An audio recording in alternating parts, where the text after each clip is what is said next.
Eminem baby repa ghetto yauya baby repa ghetto ondoro ikuru yepamutsi zvaindirwadza mufunge kukuona mufungo uchifamba ini une wamwe kana ini ndaikuda si ndaishaya kuti wai usingandipimbe ndaishaya kuti ndokutanga sei mufunge nerunako rwako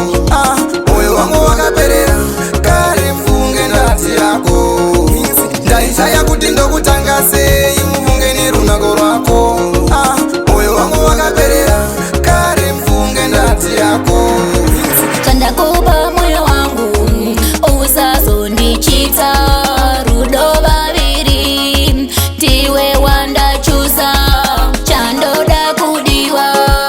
usatambe nerudo mdiwa ndiwe wandoda usatambe nemoyo ndaishaya kuti ndokutanga sei mufunge nerunako rwako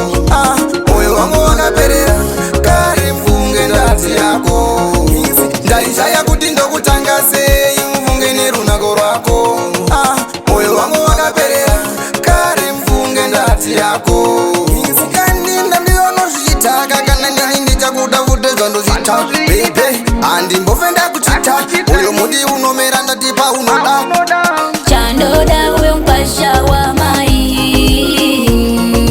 vegodo varipo vachiridza mururu ndaishaya kuti ndokutanga sei mufunge nerunako rwako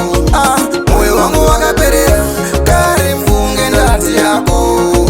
ndaishaya kuti ndokutanga sei mufunge nerunako rwako moyo wangu wakaperera kare mufunge ndati yako chandakupa moyo wangu usazondichita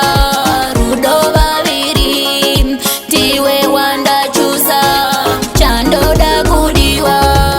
usatambe nerudo mdiwa ndiwe wandoda usatambe nemoyo ndaishaya kuti ndokutanga sei mufunge nerunako rwako moyo wangu wakaperera kare mufunge ndati yako ndaishaya kuti ndokutanga sei mufunge nerunako rwako moyo wangu wakaperera kare mufunge ndati yako ukandinda ndiyonozvitaka kana ndini ndichakuda kutedzwa ndozvita bebe handimbofenda kuchita uyo muti unomera ndatipa unoda